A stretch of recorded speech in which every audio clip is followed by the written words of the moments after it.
What's up, everybody? Welcome to, wait, I should do that right? Guess what day it is? Hemp Day! Wednesday is officially, from now until the end of time, known as Hemp Day. And we're going to pan here just a little bit. Here in San Diego, Charles Vest joining us. Charles Vest gets to hang with the Chris's. Myself, Christopher Hussey.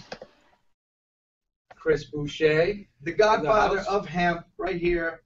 And Billy Funk. Mr. Billy Funk, just hanging out. This is actually a true, honest to goodness hangout where we all had our day. We're just doing our hang. We're just on the couch. We've got some vapes. We've what is that called, Chris? What is that you're drinking? Oh, it's some yerba mate. It's in a gourd. I'm seeing the gourd. I'm liking it. Yeah, it's hippie tea. Hippie tea. I got my water, which is new for me, but I'm having some good influence around here. Charles, it's working. Marcos is in the back. He's our logistics guy. He's taking care of us. You guys, I want you to know that we've done some hangouts, right? We've done some hangouts, and everything that we've done up till now prepared us for tonight.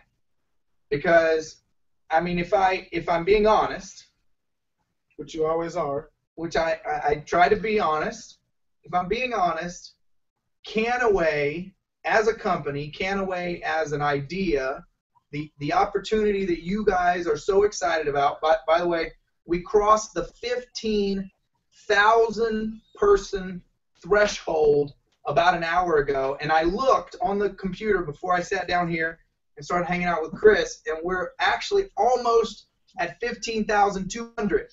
So we crossed the 15,000 threshold at around 5 o'clock. Here we are starting a hangout at 6 o'clock, and we're almost at 15,200. So I don't know what it is that you guys are doing out there, but whatever it is, just keep doing what you're doing, right? Billy, what do you think about 15,000 people wanting to get in Canaway? Well, it makes sense. I mean, there's no other company that has what we have. You know, there's an extreme buzz that's going on. Everybody's talking about it. Everybody wants to be a part of the Cano way.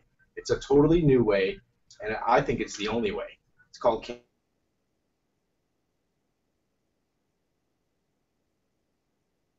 way. That was 4 ways. Yeah. 15,000 people wanting to join a new business opportunity about hemp. I think that's just scratching the surface when it comes to hemp. That's why we're here, Yeah, right? it's going to be a lot bigger than that. I think, yeah. Hemp is worldwide. Global. Yeah. We're gonna talk about that in just so. Charles, 15,000 people. Well, 15,000 people is a good number. It's a decent number, but it's not Look at Charles throwing out. He's throwing it out there. anywhere where it can be. Because think about it. You're watching this hangout right now, and there's about 300 people watching the hangout. It's probably 400 now. Okay, so you're the one that's the most important. You're watching this hangout right now. Let's just say there's 400 people on this hangout. If only half of you call one person to get on this hangout, right? There would be, let's do the math, 4 plus 2. We're good. We got it. 600 people. And so when you think about having 15,000, if only a couple hundred of you just started to let people know about this opportunity, the numbers just seem to fly off the board. And so, 15,000 is a great number, but I am absolutely certain that by this weekend we should hit somewhere in the vicinity of 20,000 to 25,000. What do you think? Sugar just texted me. I'm on the Facebook with Sugar. She said there's not 400 people on the hangout. There are 550 people. See, do you on the see? hangout. Can you bring the camera back over here? All right. Go back over there. Do you see how fast that suggestion worked? He said 400, 200, bam, 550 people appeared.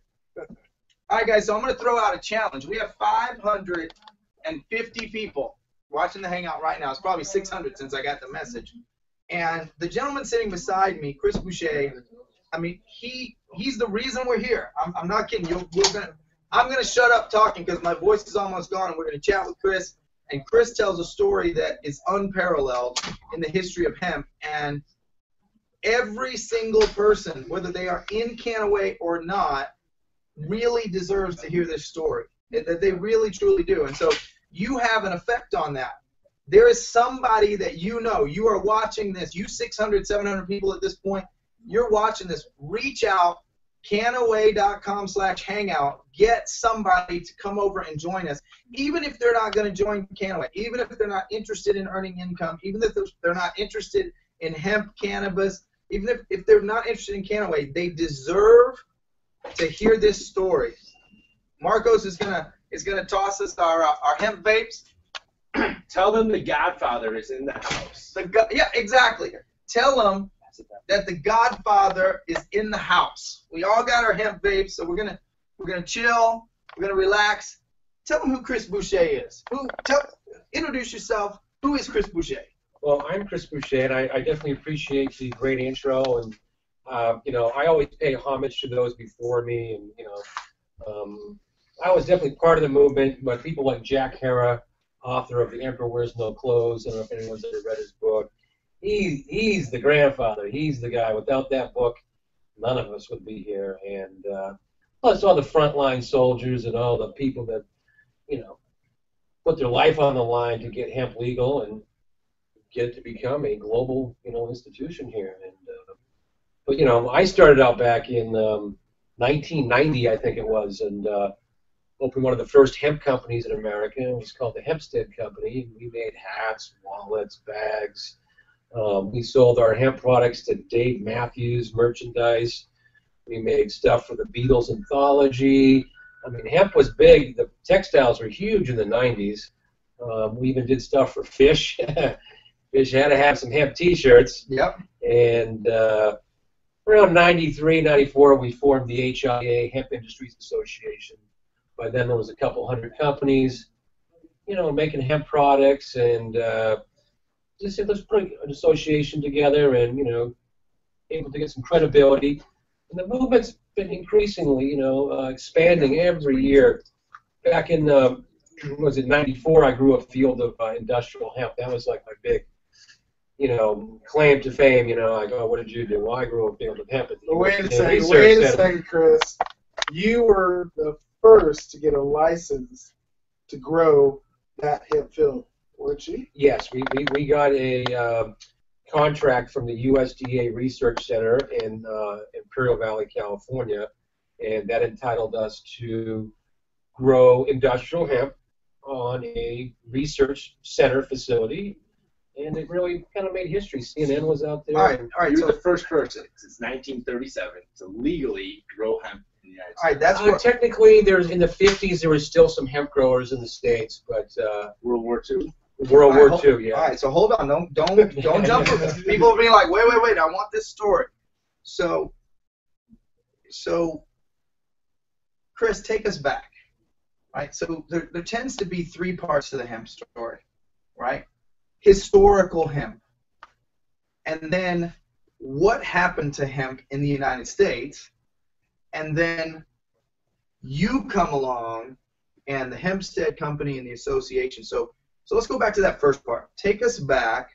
How far back do you want to go? How far back? We can go back to the pyramids. Let's go back to historical hemp. Give us a history lesson. Historical hemp. Well, I just learned something new last week. There was a new historical hemp find, and it was found, some hemp fabric was found wrapped around a baby in Turkey that was 9,000 years old. I mean, this goes back before the pyramids. So we do know that, humans have had a direct relationship with hemp for, I say, tens of thousands of years. And as you move into, the last, I'd say, 5,000 years, it's been instrumental in almost every society. Even if you go back, we can start, just here in this country when, we'll say Christopher Columbus. I don't like to use him as an example, but we won't go there. But I don't think America would have been founded if it was not for hemp. The hemp ropes, the hemp sails. None of these ships could have made it to America and set up the new 13 colonies and, created commerce and industry. And it was the key asset for global commerce was hemp sails and hemp ropes. Reason being is that a cotton sail, once it gets salty and wet, it rips. Same with jute. And hemp is known to last up to 3 to 4 years on ocean voyages. And so that was like the nuclear fuel behind the global commerce and explorers. Matter of fact, the first hemp factory in the New World was set up in Chile. So as you traveled around the world, and when you hit Chile, you re-upped on your sails and your ropes. Nice. Okay. So you move forward, you know, and you've got you get the Mayflower, you know, everybody there grew hemp, and you know their hemp clothes and hemp sails made it over. And by the 1650s, they enacted some laws that if you wanted to live in the, you know, original colonies, you had to grow hemp. They gave everybody like a tablespoon of hemp seed, and that was your starter seeds. And you grew fiber so they could make clothes and they could make the rope, and that way everyone contributed to the commerce and the safety of. So hemp was so crucial. That's the word I'm looking for. Hemp was so crucial to commerce that they distributed hemp seed to families so they could start farms and grow hemp in the original colonies. Yes, that's true. And as Thomas Jefferson once said, I believe, I don't know if I can quote him by verbatim, hemp is of first necessity to the commerce in marine. That's one of his famous quotes. And, you know, I mean, even the president, after he was president, he invented called the Jefferson hemp break. You can go to Monticello, you can go to their website, and it gives you the whole hemp history of Monticello and what Jefferson did. And he was even accredited to smuggling the first indica seed. He sent a undercover ambassador into China to smuggle out cannabis indica. For what reasons, I don't know. And back then in the 1700s, smuggling just one seed out of China was met with the death penalty. Wow. But he knew cannabis indica had some great attributes to it. And as you move forward, you know, into the 1800s, the Civil War, some battles were fought. The Battle of the hemp bales. I mean, we can keep going and going. I mean, even all your paints, Sherman-Williams, all your house paints and your stains were all made from, you know, hemp-based paint. Hemp. Even dynamite. Dynamite was patented. When they patented it, they used hemp inside the core to hold the chamber of the gunpowder. Didn't Jefferson also say hemp is a first necessity for wealth and protection of the country? Absolutely. Yes, that's kind of pretty much what I had said earlier. It's kind of, I think there's kind of different versions, but we can thank God for Google, we can get the correct interpretation. Right here, baby. But yeah, so as we moved up into the 1800s, it was just fascinating. I mean, how important hemp was within our society. I mean, Dr. Scholl's started in the 1800s, and their original patent was cannabis that was soaked inside the little insert that goes in your shoe. All right, stop there. Dr. Scholl's is a massive, massive brand in America. Everybody watching this Hangout knows Dr. Scholl's. You guys know I have a cold. You've seen me all week. Say that again. They started in the 1800s. And one of their key assets of the Dr.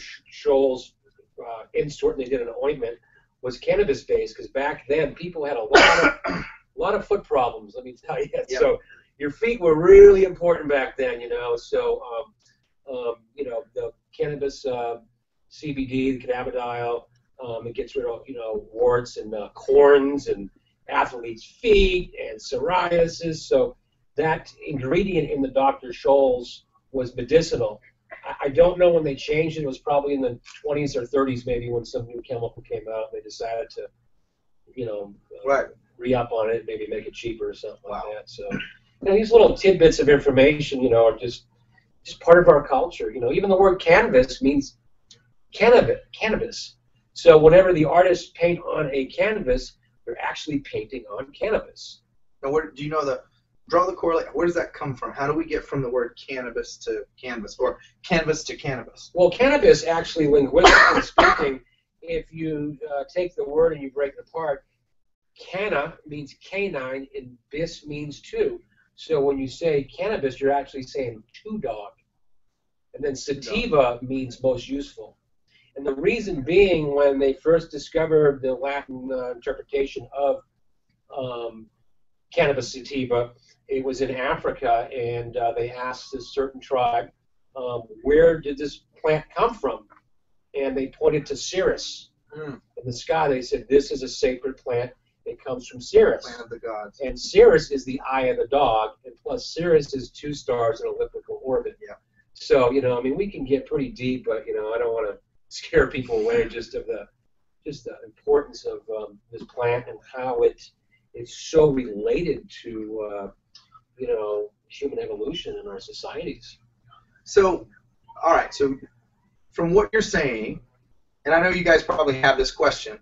From what you're saying, the new world, the world from baby wrapped in a hemp blanket 9,000 years ago to modern Europe, to the expansion of the New World, to the colonization of the Americas, to the growth of the 13 colonies into becoming the Americas. Why is hemp? How do we get from that to you can't have hemp? Well, you know, that's a good question. I think back in the 20s, if you look back, all the newspaper barons, they were trying to convert their newspapers to hemp-based papers, you know, rather than using wood and trees. And but there happened to be, back then there was a lot of racism that existed. And so there was a lot of demonization of the plant.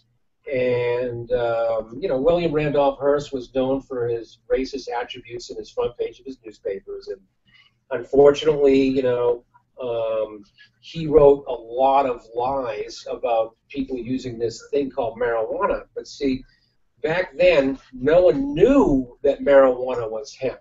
And so there was these incredible, crazy stories of this plant, marijuana, like Frankenstein. You know, minorities and people of color would smoke it and go break into a white person's house and kill the whole family. So that scared America. And so this was... that didn't really happen. Right.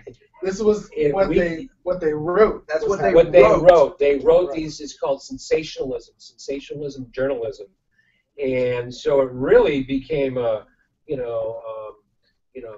serious I think effort with the government and the newspapers, because they didn't want this drug or marijuana to be used by people, and you know, even the Jim Crow laws it affected, because people, when they smoked it, they might look you in the eye, and that was against the law.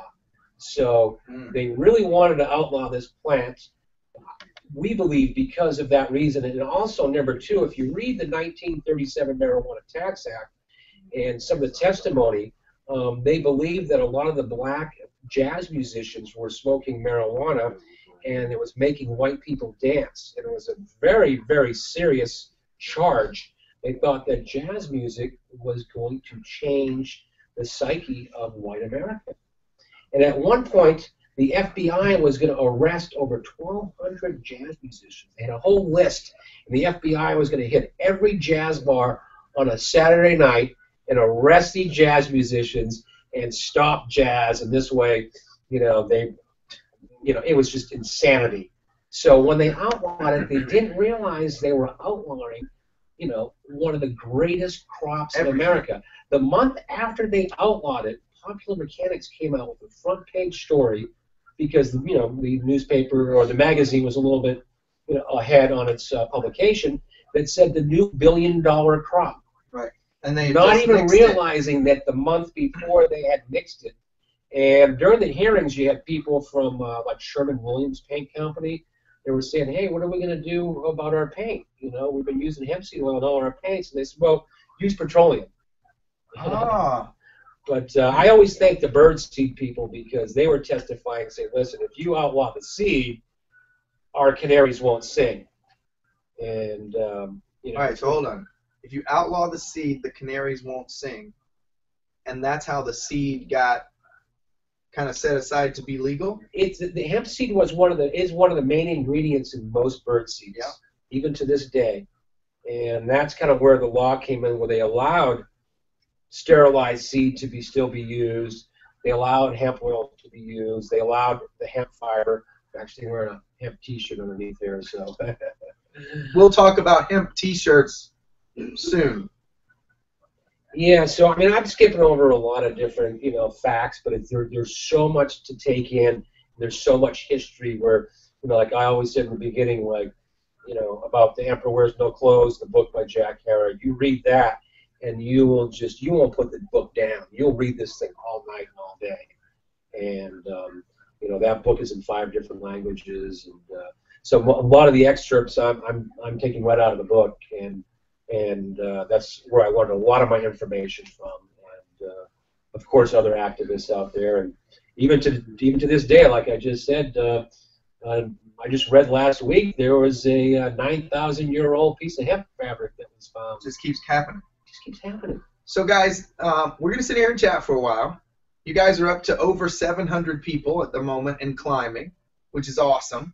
We're going to do something a little bit different than we've done in our previous Hangouts because we have the expert of experts on hemp sitting with us.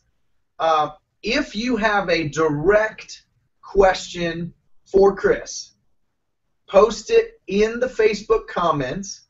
Sugar, who is running our Google Hangout and taking care of us on the Google Hangout, will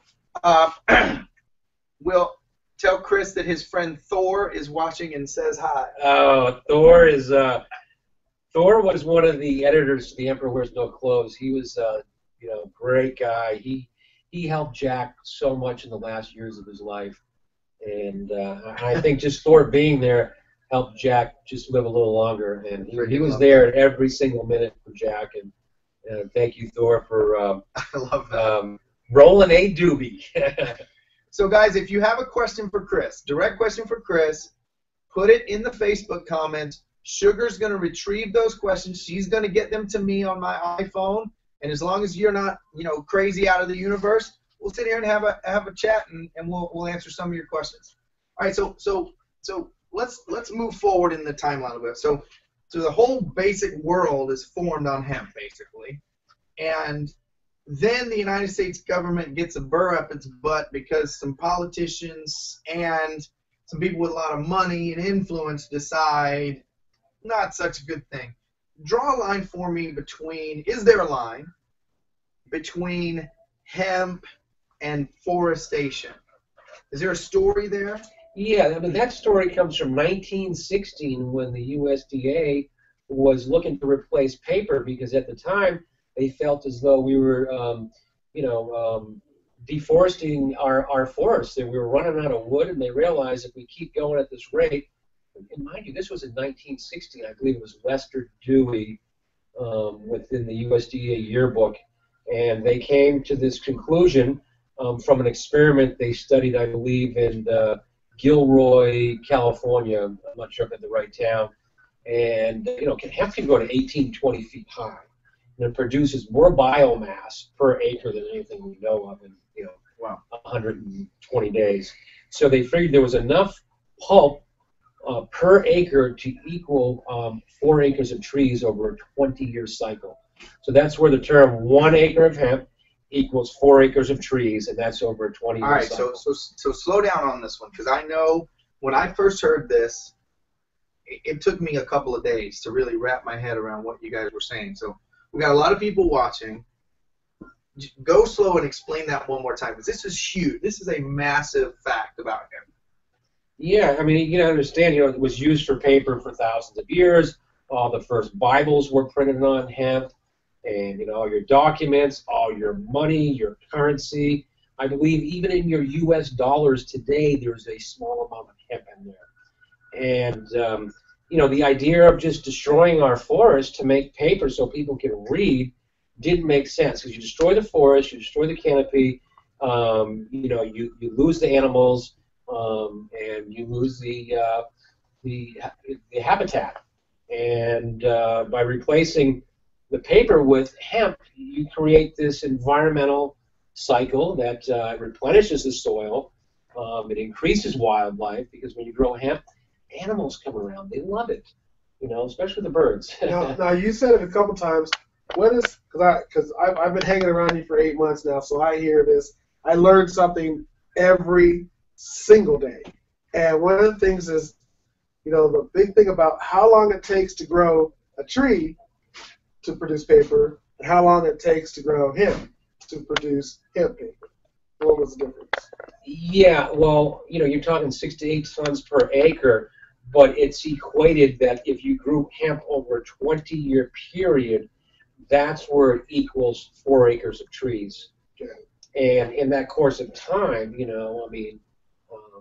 the amount of forest you save is just incredible because, we've gotten addicted to paper.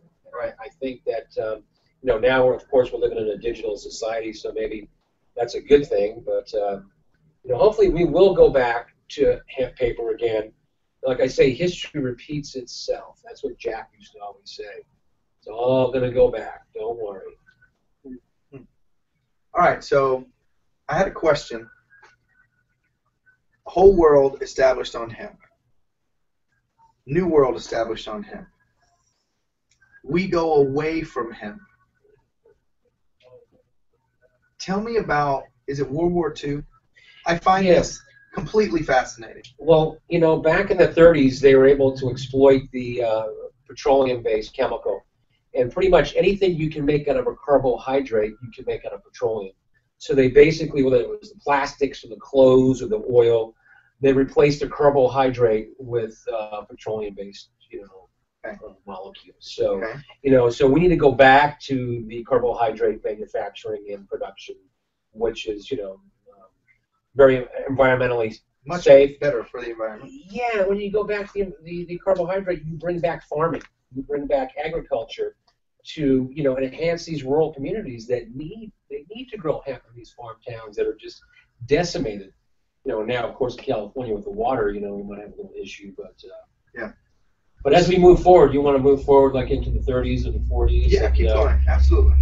So we pretty much banished most hemp production because the Marijuana Tax Act. Then World War II came, and the country was so reliant on the Philippines for manila fiber that the Japanese cut off our fiber supply, our rope supply, our twine supply, and the government started a program called Hemp for Victory, and they formed a company called War Hemp Industries, and that's when Jack Herrera, he's the one that went to the Smithsonian, and he asked them for this movie. I heard there's a movie that was made called Hemp for Victory, made by the U.S. military, and they said, oh, there's no such movie. No, that was never made. And then as Jack said, some old man came out of the back room and slid him a copy and said, here, I think you've been looking for this.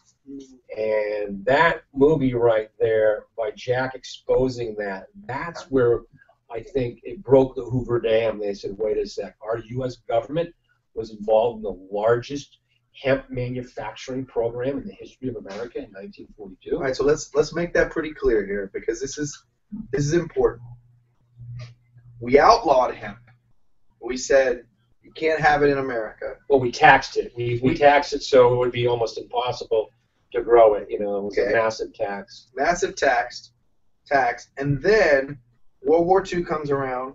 We're no longer able to get our resources from outside of America based upon our enemies in the war.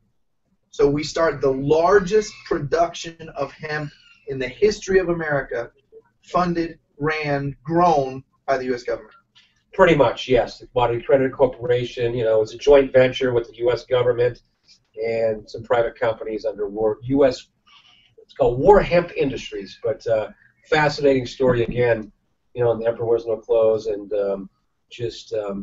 stories like this need to be exposed, and people, understand. Okay, wait a sec, this is good. If our government grew it, why can't we? Well, everybody out there is a Googler, so everything you're saying, they got another window open, Googling all these stories that you're saying. So we're gonna get tons of questions, and people are gonna be looking at all kinds of stuff. Stories in the history. The history, exactly. Yeah. So what I hear all the time, I hear about the Battle of the Bulge. Yeah, well, Battle of the Bulge, you understand that, even then, just your cannon fuses were all made from hemp. Most of the clothes that they had were made from hemp. I'd love to get your opinion, because and that's why I'm getting questions. I have some questions we're going to come up with. So, in the Battle of the Bulge, it was severe cold weather, and I heard that because our clothing was made from hemp, that it didn't retain the water and get so frigid and keep cold as opposed to the enemies we were fighting. Am I getting that wrong? There's some stuff I just don't know. I mean, I definitely would want to research that exactly what type of clothing. 'Cause I do know the military issue mostly was wool and cotton. You'd find hemp in the stitching of the boots. Okay. You'd find hemp on the threads of the parachute. Most of your webbing was hemp. So there's a famous story when George Bush was shot down in World War II. Man, he made it to safety by his parachute that had hemp webbing, and his shoes had hemp thread in it.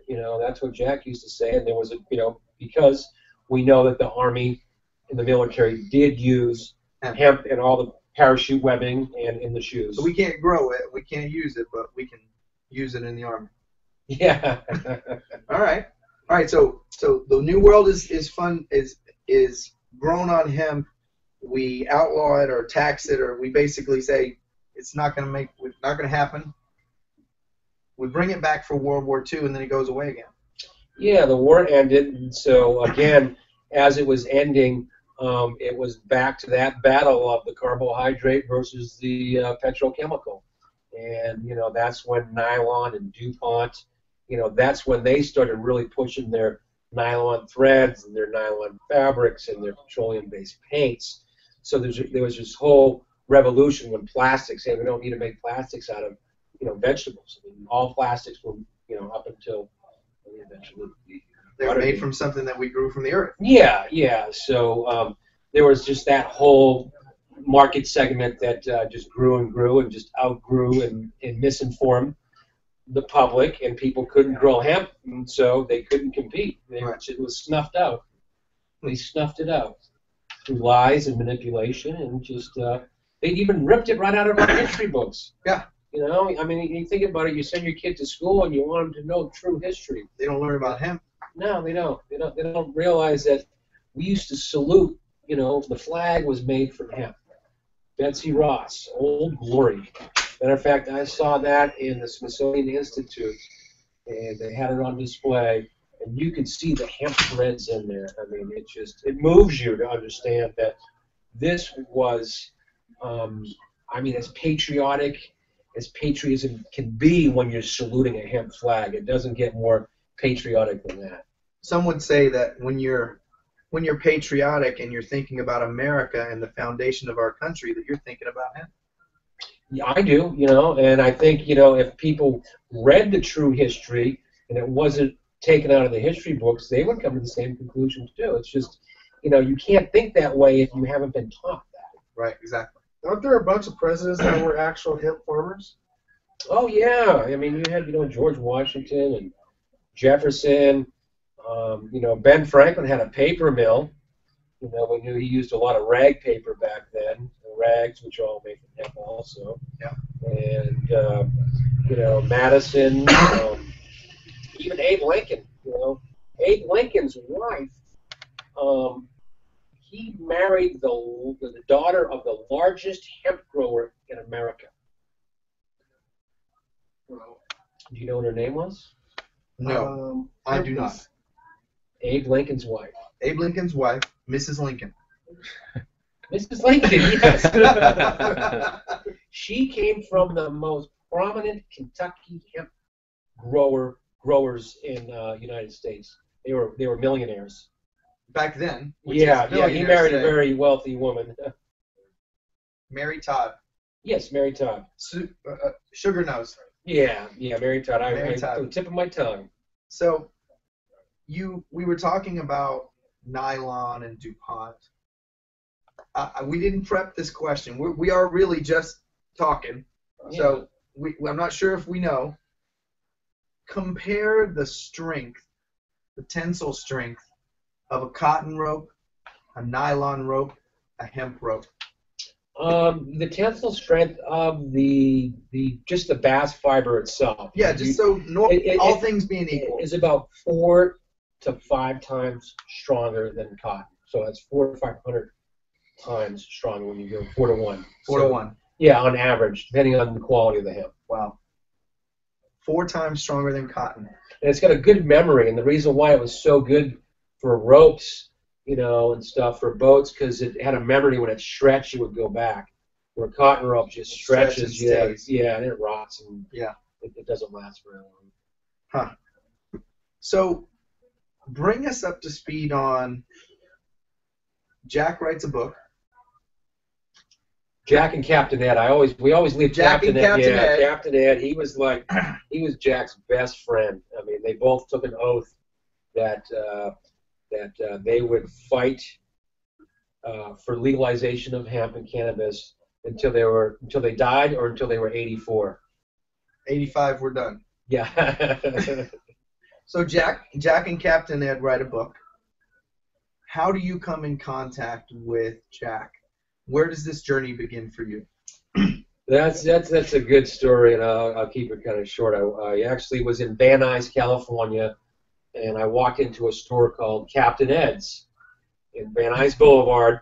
At the time, I made some really cool tie-dye bikinis and tie-dye backpacks, and we were selling to different head shops and psychedelic shops. You were a hippie, right? Yeah, oh yeah, my hair was a little bit longer. And I walked into this store, and they were signing people up for this petition to legalize hemp. And so I said, "What's hemp?" And Jack was there and Captain Ed. And they said, "What's hemp?" 8 hours later, I was in that store all day, and just the information that I didn't want to leave because he was telling me stuff that I just couldn't believe. But he would show me in his book, here's the picture of the popular mechanics, and here's a historical record. And I just kept on thinking, why didn't I learn that in school? Yeah. And I got home that night, and I told my girlfriend at the time, "Hey, honey, guess what I'm going to start doing? I'm going to make clothes out of hemp." And she said, "You're crazy, And the next day, I told a few people, and they said, "You're crazy. You've been smoking too much hemp." You've been smoking too much. And it got me mad. I said, "You know what? I'm going to prove these people wrong because I know Jack and Captain Ed were so right." And so that just led me on this journey. It got me kind of pissed off, but sometimes you got to do that to really. Troy Neihart, everybody, say hi. What's going on, hempy people? Keep going. Sorry to interrupt. So yeah, that day changed my life forever, and I don't think I have stopped talking hemp since that day in 1990. You haven't stopped talking hemp since I met you a couple months ago. And I haven't stopped working. There were years that were great during the 90s. The whole hemp clothing and hemp fabric wave was huge. We were selling fabric to Converse shoes. Converse would order a container load of fabric like once a month from us. Walt Disney's buying hemp hats because the Indiana Jones character back in the 30s wore hemp. Yeah, when Walt Disney placed an order, I said, "Why do you guys want hemp?" And one of the buyers said, "Well, it complements the era of that time because people wore hemp. Disney did their research and they wanted to be authentic." Yeah. So it just it was incredible. The 90s were just years of a lot of education. They can hear you. And so it was incredible, and having Jack and the hemp people do the rallies at the federal building. You get 10,000 people to surround the federal building in LA, and we would have hemp seed pancake breakfast there. Picking it up. Go ahead. We're hearing the radio. That's Turn it down. That's Why Bob. would you turn down reggae when he's talking about? That's Bob. Because we're focused Hold on on. Chris. Did somebody just try to turn off Bob? We're turning off Bob so we get a clear Chris. And even Bob, on my journeys in hemp, I met Bob Marley's mother at the trade show in 1993. And I met Bob's mother and his brother, and I couldn't even believe it was them. And it became a 20-year relationship with them because it was the first time they actually touched hemp. They saw hemp oil, and Bob's mom said, "See, I knew it. This is what my son prophesied about." And she kept petting that fabric and said, "This is real." And see, up until the 90s, no one had ever really seen what hemp fabric looked like, or never touched it, So it was the journeys and the trials and the tribulations that we journeyed on were just incredible. So I actually don't know the answer to this. I've never asked you this. I don't know the answer. Where did that 90s hemp craze go? Because I don't today see the same. Like, I was aware of that craze and everything was happening. Where is that today? Well, in the 90s, you had people that were traveling the whole country doing hemp speeches at the colleges. Jack probably did 200 speeches a year at different universities, at colleges. We had the Grateful Dead, which was incredible. That was 80,000 hemp people at one time in one city. The message of hemp gets spread pretty good. Yeah. But I like to say also there was another movement. It was kind of a silent but just beautiful movement, was the hemp necklace movement. Yeah. We started having local kids. Our company was in Costa Mesa, California, and we would pay local girls and some guys to make hemp bracelets. Yeah. And we'd pay them a couple bucks, and the next thing you know, I was selling tens of thousands. I couldn't make enough hemp necklaces or bracelets, and they're all made in America. And of course, the Chinese caught on by '95 and knocked out all those poor little girls and their production. But I think that was another message where kids were going home and saying, "Mom, look at, I have a bracelet made out of hemp." Well, they're in school, in high school, in their history class, going, "Look, this is made out of hemp. Did Christopher Columbus grow hemp?" And even the teachers didn't know, so the kids were teaching the teachers. Wow. So this movement started from just the grassroots core people, and it just spread up. And so there was many different, avenues of education. Like I said, the touring and the lectures around the universities, and our Canadian partners and our German partners. When Jack translated The Emperor Wears No Clothes into German, it became like a top seller in Germany. And now Germany's 20 years ahead of us in their hemp technology. Hey, you know what, Chris? There's one fact that I think we're leaving out. You might have said it, but now that you met Jack and you were that kid, or I don't know if you were a kid, but you were that hippie that went to there and stayed for 8 hours, something happened between you and Jack, because then, from what I understand, you actually was the best man at Jack's wedding. Yeah. He happened to be, I was just, honored he asked me to do that. It was the last minute. He said, "Get married." I said, "When are you getting married?" He says, "I'm getting married in about an hour. Meet me over here." And but he was the kind of guy that the energy that he put out was intense. I mean, he was intense. He was like this walking Moses, I mean, and he would scorn people, and he would straighten you out when it came to him. And you could I could still hear his voice ringing in my head. I'm sure a lot of other people out there they knew Jack, but he left a lifelong impression on you. And there's not many people like him left. He was one of those old timers of that generation that, he was going to do this till he died. Yeah. And he gave up a lot. And he would feed people. He would feed anybody that needed food. Every time he'd raise money, he would feed people, and it was just incredible, the generosity that I saw that guy gave. Let's jump back a little bit. I have a question. I'm gonna massage it a little bit. We have a lot of people watching. I think, Sugar, give us the number real quick. So the Bible. We have a lot of people, different religions watching. The Bible is a prominent book in civilization. Talk to us about hemp within the stories of the Bible. Yeah, well, that's interesting. First of all, I mean, the Bible was originally, by law, had to be printed on hemp paper. By law?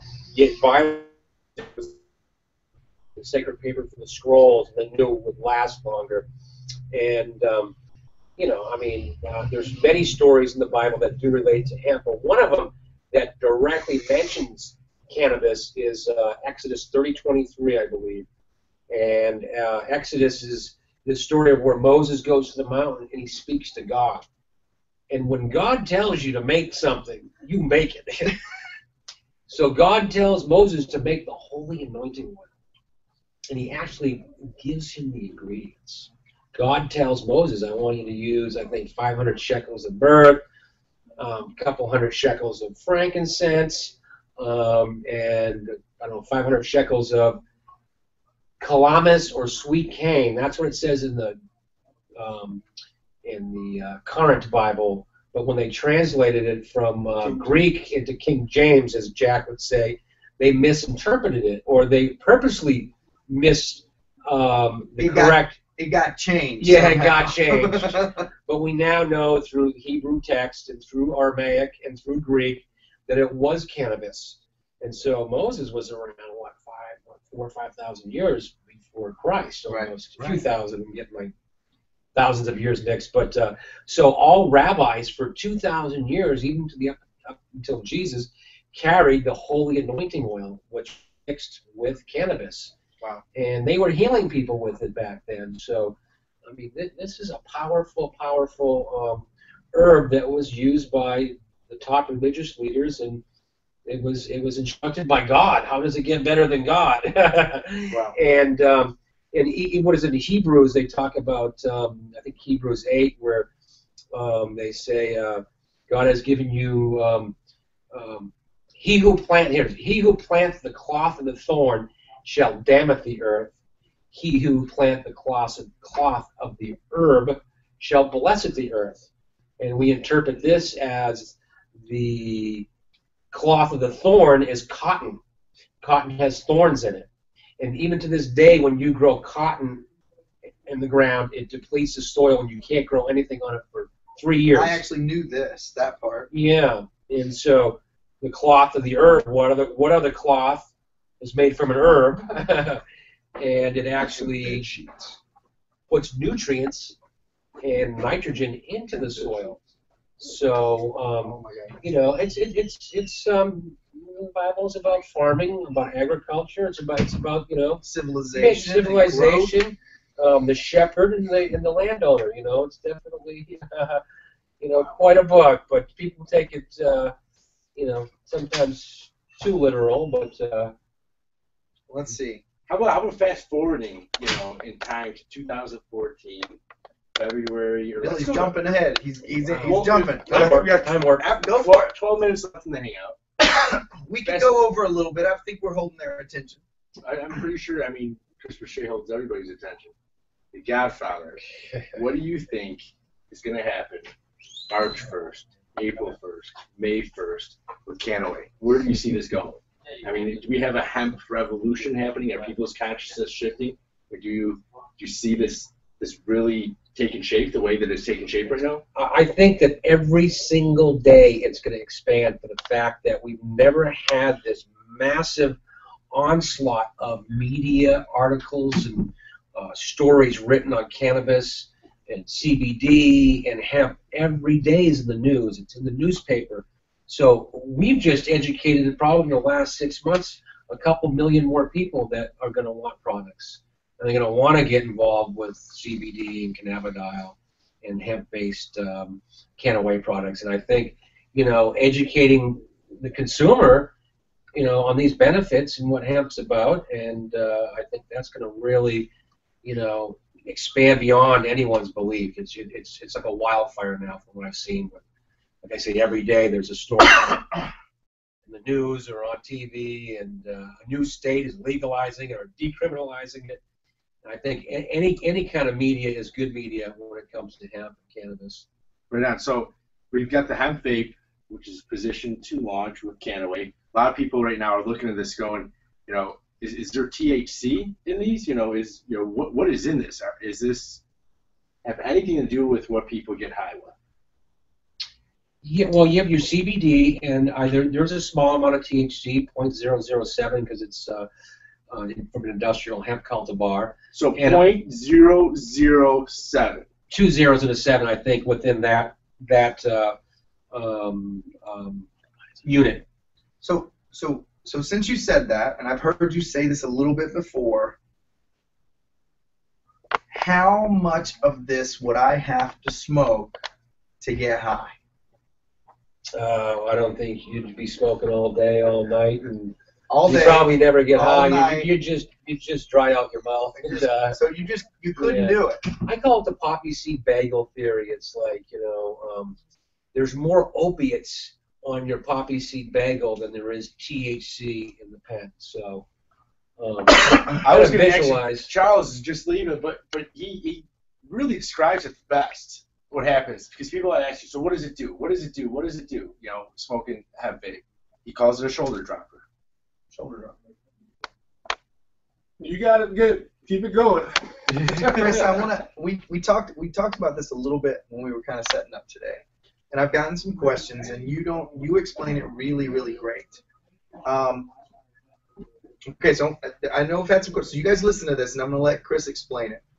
CBD is not legal in all 50 states, but our products, CBD-rich hemp oil, is legal in all 50 states. Create that distinction for us. Yeah. Draw that line. Help us understand how that is. Yeah, well, and that's a great question, because CBD, cannabidiol, is a constituent of hemp seed oil. So if you went to like Whole Foods, you went to a health food store, there's 25 to 30 milligrams of CBD in every kilo of hemp seed oil. Every 5 pounds of hemp seed, I believe, there's about 20 milligrams. Actually, echinacea, there's CBD in echinacea. There's CBD in flax oil. So this is a constituent that you find in the plant kingdom. I even heard recently there could be a little bit of CBD in certain types of camp. So we know that it's not just exclusive to hemp. So you'd have to outlaw all these other plants. Right. And there's no specific mention in any law that specifies cannabidiol. They do specify cannabinoids, THC, but since this is the no-high part of the plant, get you healthy, just like other vegetables do. Hemp's a vegetable. Hemp's a vegetable. Yeah. Says it right on the U.S. tariff import docs. So Canaway as a company is going to be shipping products. We were talking about this today. I posted this in the Facebook group. Our products are going to ship to all 50 states, including Alaska and Hawaii, and Washington, D.C. I know that's trivial, but somebody did ask that question because it's a territory, not a state. And we are working on Puerto Rico as well as Virgin Islands. So our products are going to ship to all of those states. And the reason why our products are going to ship to all those states and nobody's going to have a problem is because CBD-rich hemp oil, that is what is in our products, and that is completely legal. Yes, it's considered industrial hemp. Industrial hemp. And most people, there's a huge CBD craze going on, and a lot of the growers and cultivators are all trying to create the next CBD plant. And most people don't know all of your strains, your Harlequins, your ACDCs, your Charlotte's Web, they are from industrial hemp. What they've done is they've taken industrial hemp varieties that some of them have a 20-to-1 ratio, right. And some of them are hybrided it. But there are some CBD plants that are 1-to-1 ratio. So when you say 1-to-1, CBD to THC? Yeah, the exact amount percentage is 50% CBD, 50% THC. And every body's different. Every metabolism is different. What you ate that day determines how the CBD THC processes. But some of these strains that are 20-to-1, 15-to-1 seem to work well. A lot of times, with stay on that for a minute because that's important. I don't think a lot of people know that. Some people just think it's a plant. But there are growers that want 20-to-1 THC to CBD, and there are other growers that want 20-to-1 CBD to THC, right? Yeah. Really, we're still trying to figure out which ratios work in tandem, but we do know they both work together. And CBD can propagate the THC to even in small percentages. It's symbiotic. Like we do a full plant extract at Hemp Meds PX and U.S. hemp oil, and this full plant extract has chlorophyll. It's got a protein. It's got a linolenic acid. And some people go, "Oh, this is some black tar stuff." It's green. And it's so symbiotically related with plant constituents that it actually makes the CBD and THC work better in the body. A lot of people like to clean the oil and you get a gold oil. That might work for some people, but definitely we've seen just for the thousands of people that the full plant extract now is starting to have certain featured benefits that the golden oil doesn't have. So, we're moving at warp speed here, and someone's at the door. I think as we move forward, we're just learning and learning. I mean, I'm just learning stuff myself today.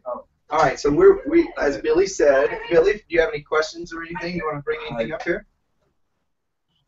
Well, we are in a live environment, guys. So if someone's at the door or walks by, anything can happen. Anything can happen. Let's pan over to Billy real quick. What are you thinking, Billy?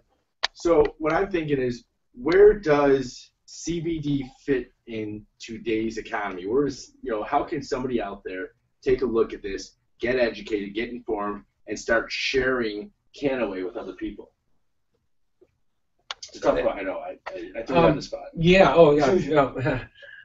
Just going online and Googling and just doing the research. I like to tell people to go to mycbdresearch.com, and that's a nice plug and play. You can put like any kind of degenerative disease, any kind of ailment, and it will bring up the studies. Right now, I believe there's over like 2,200 different studies on cannabidiol and what it does and what the benefits are.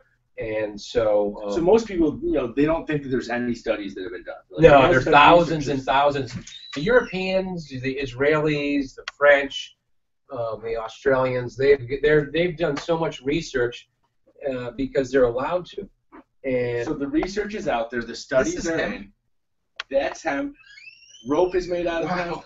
This is a rayon hemp, I believe, and this is a mercerized soft textile. It's nice. Yeah, it's very soft. It's like a soft rayon silk. Hemp bed linens. I got a great question for Chris. Go for it. Are you going to be there on Saturday when this baby officially pre-launches? Saturday? Yeah, I can't wait. Saturday night. Saturday night. Got to be there Saturday night with the whole hemp crew. That's right.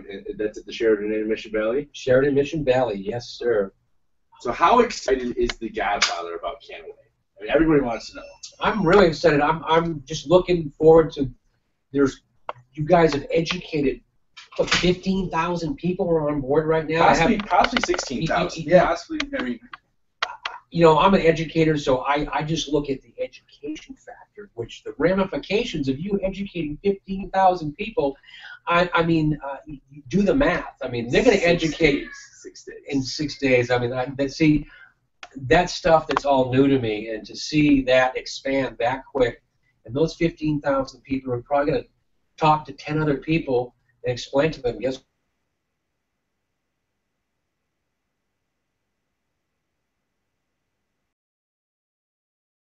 about it. I mean, is imagine where we're going to be in 6 weeks, 6 months, 6 years.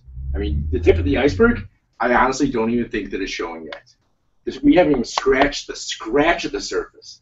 Well, if it goes global, I think the global hemp economy is, today you could ship something and it's going to be in somebody's mailbox in England, the next day almost. So, well, I can tell you, the demand is there. The interest level, the curiosity, the want, the need. I maybe have probably close to 100 messages through Google Plus and Facebook from people overseas, different parts of the world that are saying, when can I get involved with this? Yeah. The fact we don't have an answer for you yet.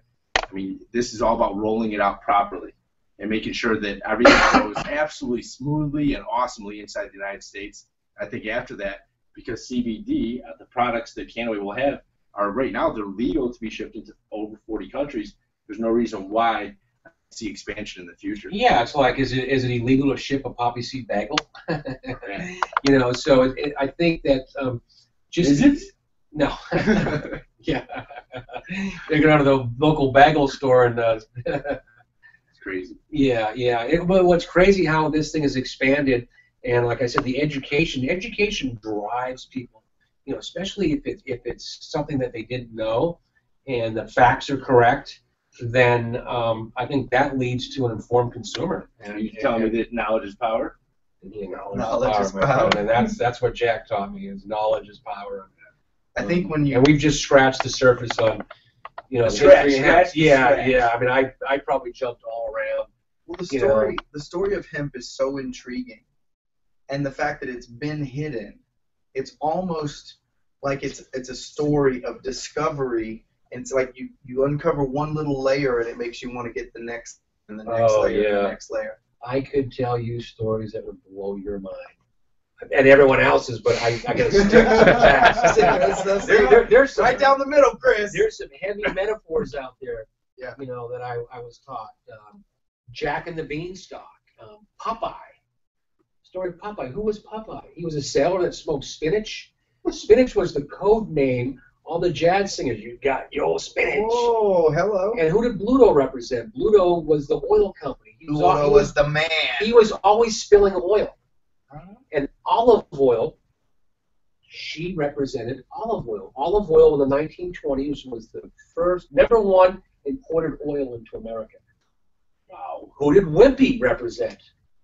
Wimpy represented the banking industry. He always wanted a hamburger on Monday, and he would pay you on Wednesday. Oh, Crazy Jack backstory. taught me well. You want to talk about the Wizard of Oz? I told you we're going to get good. I'm just going to keep it at that. I mean, I just, you know. All right. So the questions that we're getting the most about, I'm surprised by this, but this is the question we're getting most questions about. I'm not even going to frame it. Environmental impact of hemp. Yes, the environmental impact of hemp. Okay, for every acre of hemp you grow, it can sequester 2.5 tons of carbon. We don't know within 120 days what other plant can sequester that much carbon. All right, so some people don't know what sequester means, so break it down for us. What does that mean to the environment? That means it's able to pull carbon out of the air like trees do, like living plants do, and by sequestering that carbon, you know, cleans the air. So if you buy into global warming and that carbon emissions create a greenhouse effect which melts the iceberg, which ultimately kicks the humans off the planet, hemp would affect some of that. Oh yeah, it creates a canopy. And, you know, the canopy is symbiotic with the atmosphere. If you give thousands of acres of hemp canopy, it creates a watershed. It actually can pull water up. I mean, it cleans the soil. The tap root's going down, you know, probably, you know, 8, 12 inches on some plants. So these benefits have been around for a long, long time. You know, that's when we go back to Hebrews 7 and 8, you know, in the Bible where it says, you know, he who plants the cloth of the herb shall bless it the earth. That means, you know, hey, if you plant this herb hemp, it's going to put nutrients in the earth. Wow. So we've known this for, you know, even George Washington and Thomas Jefferson, they would use hemp just as a rotator crop, just to put nutrients back in the soil. Crazy stuff. Yeah. Wow. Yeah, it's... Guys, you guys enjoying hanging out with the godfather of hemp? He's on the team. He's part of he's not part of Canaway. He's part of our portfolio. He's in the hemp industry. He's an advisor to our team. He's just always available to help us go to the next place. And we're super charged to have you on the team, my friend. Well, I'm just honored to be here and just, you know, seeing the people that you're bringing into this hemp world and, you know, getting believers into the hemp. I mean, I've met some of the people you brought in. They didn't know what hemp was. I know, right? You know, you got them a hemp vape and some hemp sap. And they're turned on. You know, they're just like, okay, this worked for my wife and my kids. And, you know, one last thing is when you put your kids to bed at night, any of you have kids, you're probably going to be putting their pajamas on. Well, remember this. Their pajamas, the word pajama is a Korean word that means men's cannabis pants. Pajima. It's a word that we took from the Koreans. Wow. And we use it in our language, you know, every night. Wow. We should have a fact of the day session from the Godfather. I think that's a good idea. Fact of the day every day. Guys, we're gonna shut things down here, but before we do that, I have an announcement. You're gonna like this. We got Ray Dietrich trying to call me. We're on TV, right? We just crested 15,000 people. Now, I want to put this into perspective.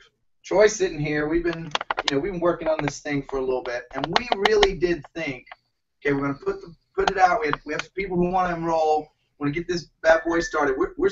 We don't have a company yet. We're launching Saturday, by the way, in case you hadn't heard me yell that over this week. And we figured, 2,500, 5,000 people, we'd be doing a good job. We just crested 15,000 interested parties in the juggernaut brand Canaway. So we're going to take this to a completely unfounded level tomorrow. And the reason we're doing it tomorrow is all of us are showing up and going into this weekend to launch Canaway on Saturday. So here's what we're doing. I've reached out to some of our leaders, and beginning at 1 o'clock tomorrow. Now, some of you don't know this, but Google Hangouts, when they came out, they were limited to 2 hours. You could only go 2 hours. And then Google said, all right, we're going to go 4 hours. All right? And you got people doing 3.5-hour Google Hangout. Well, recently, last week, Google changed their algorithm, and you can now go 8 hours long. And I don't think anybody's ever done it before. So if you're a multi-level marketer, even if you're belly to belly, you know what a blitz day is, where you start the day and there's a call and you tell everybody to go get people and bring them back to the next call, and you do it over and over and over, and you drive enrollments, you drive education, you drive enthusiasm all day long. Tomorrow, starting at 1 p.m., 1 p.m., right here on this page, one of our leaders is going to start at 1 o'clock, second leader at 2 o'clock, third leader, and a continuous leadership, enthusiasm, power promotion of Canaway. 1, 2, 3, 4, 5. Last time, all leaders coming back at 6 o'clock, and we are going to blow this thing away. 6 Pacific. Pacific. I'm talking Pacific time right now. So starting at 1, if you're on the East Coast, that's 2, 3, 4, starting at 4. Right? Same time, ending same time. We're going to start at 6 o'clock with the last session. And what I want you to do tonight, there's 15,000 people out there. Think about this. Think about this. If all of you reached out to 2 people and half of those people said no, and you brought all those people back, we would close the day tomorrow with 30,000 people educated about what this gentleman has spent his lifetime educating people about. Go reach out to somebody tonight, 1 o'clock Pacific, 4 o'clock Eastern tomorrow. Get on this blitz. We're going to have offline guys. We're going to have the girls. We're going to have the young guys. We're going to have everybody on rolling this thing down. And tomorrow is going to be the best day that Canaway is ever going to have. We're going to blow this thing into Saturday. Chris, some final words. Take us out of here. Hey, if you really want to help out, you guys mind if I give a shout out to Do it, brother. The Cannabis Health Initiative run by Mike Jolson, and it's a Jack Herrera initiative, and I think you can still sign it. If someone has the petition near you, I suggest you go sign it. There's only like a couple weeks left, but I just wanted to give a shout out to those guys. Be really clear. Tell them what to look up. They'll Google it and they'll be signing. Yeah, it's the CCHI. It's Cannabis and Health Initiative, 2014, and they call it the Jack Herrera Initiative. Awesome. And it is the initiative to sign if you're a believer and you want to help out. Thank you. Thank you. Hemp hooray. Thank you, sir. We love you guys. Love you, love you, love you. Tomorrow, 1 o'clock Pacific, 4 o'clock Eastern, we are rocking and rolling this thing. For how many hours? All day, all the way through. 1, 2, 3, 4, 5, 6. See you guys tomorrow night. Take care, guys. All right.